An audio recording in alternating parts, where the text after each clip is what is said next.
যদি এই মুহূর্তে স্ক্রিনের উপরে লক্ষ্য করি, দেখতে পাবো ক্লাস 11 সেমিস্টার 2 ফিলোসফি বিষয় কি সিলেবাস রয়েছে, কি প্রশ্নের প্যাটার্ন আমরা আজকে এই ভিডিওটির মাধ্যমে A to Z তুলে ধরতে চলেছি।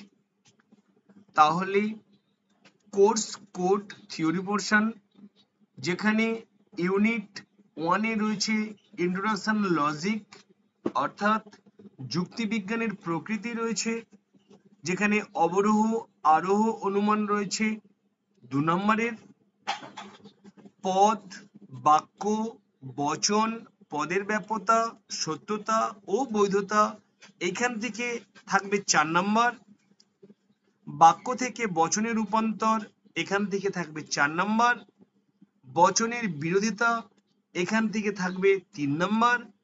অমাধ্যম অনুমান থেকে আবর্তন, বিবর্তন এবং সমবিবর্তন এখান থেকে 4 নম্বর। আর নিরপেক্ষ ন্যায় থেকে থাকবে মূর্তি সংস্থান এবং বৈধতা বিচার এখান থেকে থাকবে 4 নম্বর। আর যৌগিক যুক্তি প্রাকল্পিক ও বৈকল্পিক থেকে থাকবে 3 নম্বর। তাহলে এই যে সেকেন্ড সেমিস্টার অর্থাৎ ফিলোসফির যে সেকেন্ড সেমিস্টার যারা পরীক্ষা দিতে চলেছেন, যে সমস্ত আমার প্রিয় ছাত্রছাত্রীরা, তাদের জন্য এই ইউনিট 1টা টোটালটাই কিন্তু লজিক্যাল টার্ম। কত নাম্বার থাকবে? 2 4 2 6 4 10 3 13 4 17 17 4 21 22 23 24 নাম্বার টোটালটাই লজিক। অর্থাৎ যেমন সেমিস্টার 1 এ এমসিকিউ টাইপের প্রশ্ন ছিল, এখানে কিন্তু এমসিকিউ টাইপের প্রশ্ন থাকবে না, এখানে থাকবে শর্ট অ্যান্সার টাইপ কোশ্চেন 2 নম্বরের থাকবে এবং লজিক থাকবে 4 নাম্বার 8 নাম্বার এরকম টাইপের। আচ্ছা, দ্বিতীয়ত ইউনিট 2 এ রয়েছে ইন্ট্রোডাকশন টু এথিক্স। অর্থাৎ কি রয়েছে না, ভারতীয় এথিক্স কথার অর্থ হচ্ছে নীতিবিদ্যা। ভারতীয় নীতিবিদ্যার মধ্যে থাকবে কি না, পুরুষার্থতা থাকবে, যেখানে 2 নাম্বার থাকবে। শ্রীমদ্ ভাগবত গীতা সংস্কৃতের একটা গুরুত্বপূর্ণ অধ্যায় বা আমাদের হিন্দু ধর্মে বা হিন্দু শাস্ত্রের একটা মহা অমূল্য গ্রন্থ, যেখানে নিষ্কাম কর্মের ধারণা থাকবে, সেখানে 2 নম্বর। বৌদ্ধদের অষ্টাঙ্গিক মার্গের ধারণা থাকবে 2 নম্বর। চার্বাকদের সুখবাদ থাকবে, এখানেও থাকবে 2 নম্বর। তারপরে পাশ্চাত্য নীতিবিদ্যা ওয়েস্টার্ন এথিক্সে থাকবে নৈতিক প্রত্যয় সমূহ, নৈতিক অনৈতিক নীতি বহির্ভূত উদ্দেশ্য ও অভিপ্রায়, ঠিক ও ভুল, ভালো ও মন্দ, ন্যায় বিচার এখান থেকে থাকবে 4 নম্বর।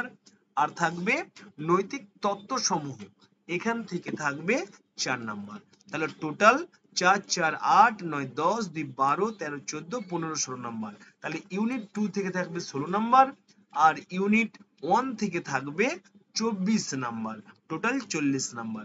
তাহলে ফিলোসফির সেকেন্ড সেমিস্টার ক্লাস 11 এর কি পাঠ্যাংশ, কি টাইপের প্রশ্ন হবে আশা করতে বোঝাতে পেরেছি। এখানে এমসিকিউ টাইপের প্রশ্ন থাকবে না, 2 নম্বরের শর্ট অ্যান্সার টাইপের প্রশ্ন থাকবে, 4 নম্বরের লজিক থাকবে এবং বাকি দুটো ইউনিট মিলিয়ে টোটাল 40 নাম্বার থাকবে। এবারে প্রশ্ন হতে পারে যে স্যার তাহলে এই সমস্ত লজিক কিভাবে আমি সলভ করব বা কিভাবে সমস্ত পাবো? এই চ্যানেলটির প্লেলিস্ট থেকে আপনি নিরপেক্ষ ন্যায় বলুন, অমাধ্যম অনুমান বলুন, বচনের বিরোধিতা, বাক্য থেকে বচন কিভাবে রূপান্তর করবেন, A to Z logical term থেকে শুরু করে পরীক্ষার উপযোগী করে অভিজ্ঞ শিক্ষক মহাশয় উপস্থাপন করে দিয়েছেন এবং নতুন সিলেবাসকে ধরে এবং আপডেট সাজেশন সহ A to Z আপনার সামনে একের পর এক উপস্থাপন করে যাবেন। তো এই ছিল আজকের আপডেট সিলেবাস এবং কোশ্চেন প্যাটার্ন সংক্রান্ত আপডেট ইনফরমেশন। Thank you.